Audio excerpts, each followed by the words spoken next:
अस्सलाम वालेकुम।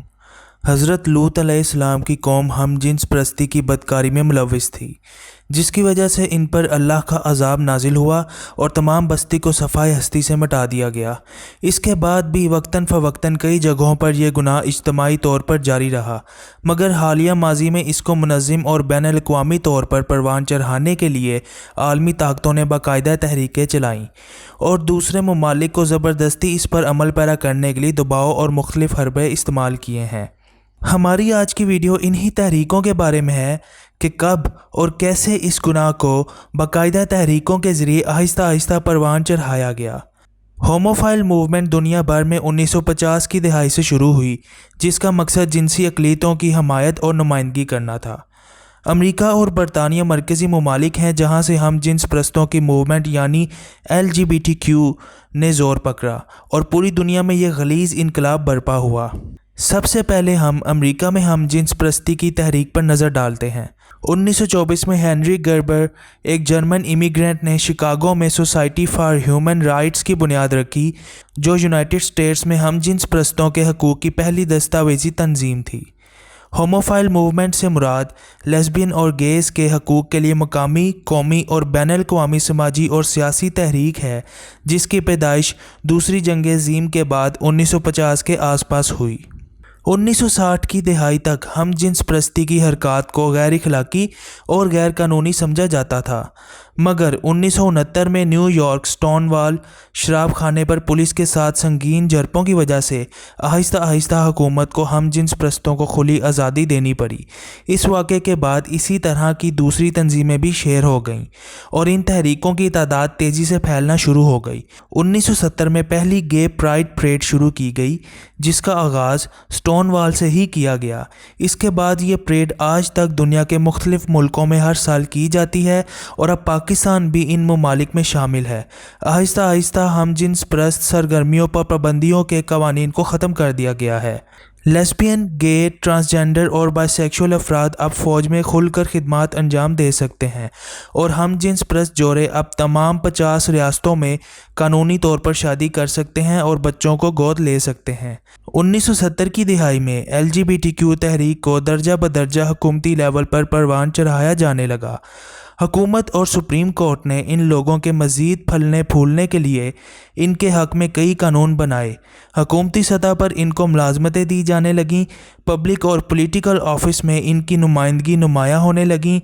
Bill Clinton और बराक ओबामा ने भी इन तंजीमों को परवान चढ़ाने के लिए कई कवानीन इनके हक़ में बनाए। इस तरह सन 2000 के बाद से अब इस मकरूह फ़ेल के लिए और इसको अपनाने वालों के लिए किसी किस्म की कोई रुकावट नहीं, बल्कि उल्टा इनके तहफ़्फ़ुज़ और निगहदाश्त के लिए कवानीन दिन ब दिन और मजबूत होते जा रहे हैं। अब हम बरतानिया की हम जिन्स परस्ती से मुतल्लिक़ तहरीकों को एक नज़र देखते हैं। मई 1951 में सर्जरी के ज़रिए रॉबर्टा कॉवल पहली ट्रांसजेंडर खातून बन गई। इसकी पैदाइशी जिन्स मर्द थी। दूसरी जंग अज़ीम के बाद हम जिन्स परस्त मर्दों की गिरफ्तारी और इन पर मुकदमा चलाने में नुमाया इजाफा हुआ। 1964 में एक तंजीम NWHLRC north western homosexual law reform committee बन गई। इस तंजीम का मकसद लेस्बियन, गे और बाइसेक्सुअल लोगों के लिए कानूनी और समाजी मसावात की तहरीक चलाना था। 1960 की दहाई में बेशुमार ऐसी तंजीमें वजूद में आईं जिनका मकसद तब्दीली जिन्स के बारे में मालूमात और आगाही पैदा करना और इनके लिए समाजी राह हमवार करना था। लेकिन फिर भी 1967 तक किसी न किसी तरह इसको मकरूह फ़ेल ही समझा जाता था। लेकिन फिर 1969 स्टोनवॉल फसादात की वजह से गे लिबरेशन फ्रंट GLF कायम किया गया, जिसने मौजूदा LGBT की तहरीक को यहाँ तक पहुँचने में ख़ास किरदार अदा किया। 1972 में इसी तंजीम ने UK में भी गे प्राइड परेड हर साल मुनक्कद करना शुरू कर दी। 1978 में इस गलीज़ फ़ेल करने वालों के लिए एक मुख्तलिफ रंगों वाला झंडा बनाया गया और 1985 में गेज़ के लिए खून देने पर ताहयात पाबंदी लगा दी गई ताकि HIV और एड्स के फैलाव को रोका जा सके। लेकिन 2011 में इस पाबंदी को भी ख़त्म कर दिया गया।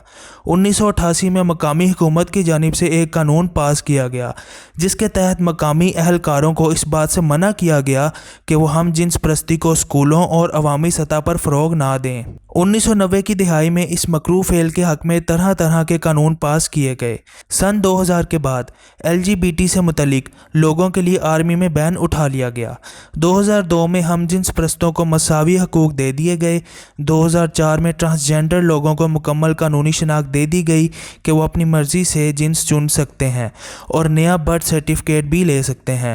2014 میں ہم جنس پرستوں کو قانونی طور پر شادی کی اجازت دے دی گئی اور اس طرح آنے والے ہر سال ہم جنس پرستوں کو مزید حقوق دے کر اور زیادہ پھلنے پھولنے کے مواقع حکومتی سطح پر دیے جانے لگے۔ LGBTQ کی تاریخ جان لینے کے بعد یہ تو ضرور ثابت ہو جاتا ہے کہ خود مغربی ممالک میں بھی مذہبی کرسچن اور بہت سے مقامی لوگوں نے شروع میں ہم جنس پرستوں کے خلاف بہت مزاحمت کی اور ان کو اپنے مقاصد میں آسانی سے کامیاب نہیں ہونے دیا۔ یہ اس لیے کیونکہ ان کا موقف فطرت اور قدرت کے خلاف تھا۔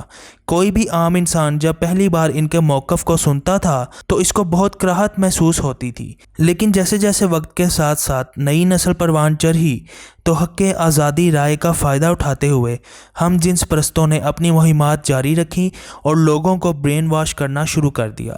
یوں یورپ کی آج کی نسل ان تمام لوگوں کو ماننے پر مجبور ہو گئی ہے اور ان پر سوالات اٹھانا بند کر دیے ہیں۔